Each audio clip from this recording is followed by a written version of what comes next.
Hello friend, welcome back to my YouTube channel. आज के इस वीडियो में बात करने वाले हैं, अगर आप अपने मोबाइल पर पिंटरेस्ट ऐप यूज करते हैं और आपके ऐप पर समथिंग वेंट रॉन्ग की प्रॉब्लम आ रही है, तो आप अपने पिंटरेस्ट ऐप की समथिंग वेंट रॉन्ग की प्रॉब्लम को कैसे सॉल्व करेंगे, कैसे फिक्स करेंगे।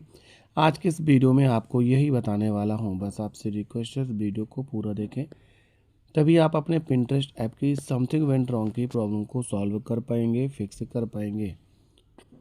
पिंटरेस्ट ऐप की समथिंग वेंट रॉन्ग की प्रॉब्लम को सॉल्व करने का सबसे आसान तरीका है, आप अपने मोबाइल के प्ले स्टोर पर जाएंगे, सर्च बार में जाएंगे और टाइप करेंगे पिंटरेस्ट ऐप, और आपको अपने ऐप को एक बार अपडेट करना है।